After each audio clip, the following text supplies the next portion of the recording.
सिंध अंदर कोरोना जहिड़ी ख़तरनाक मर्ज़ सबब वधीक 16 मरीज़ फौत थी विया आहिनि। वायरस मुतासिर फौती मरीज़नि जो अंग वधी 5099 थी वियो आहे।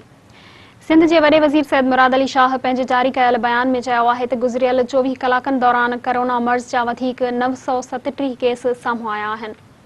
जॾहिं त वायरस सां वेढ़ कंदे 1361 मरीज़ सिहतयाब थिया आहिनि, जंहिं बाद सिहतयाब थियल मरीज़नि जो अंग वधी 2,92,001 थी वियो आहे। सिंध जे वॾे वज़ीर सैद मुराद अली शाह पंहिंजे जारी कयल बयान में वधीक चयो आहे त हिन वक़्तु पिरगणे में कोरोना जा 3,21,408 केस रिपोर्ट थी चुका आहिनि, जॾहिं त वबा सबब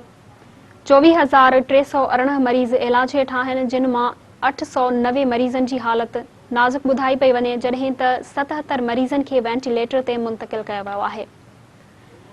वज़ीर आला सिंध मूजिबि वायरस मुतासिरनि जी 937 नवनि केसनि मां 473 मरीज़नि जो तालुक़ु कराची सां आहे, जॾहिं त हैदराबाद में 57, मीरपुर ख़ास में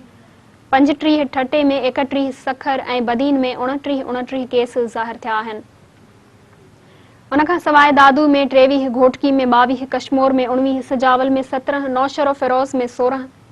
कंबर ऐं सांगड़ में वायरस जा वधीक 14 केस रिपोर्ट थिया आहिनि।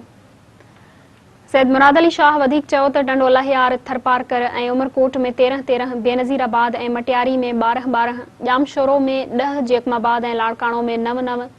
खैरपुर में 6, टंडो मोहम्मद खान में 5 ऐं शिकारपुर में कोविड-19 जा वधीक 4 केस साम्हूं आया आहिनि।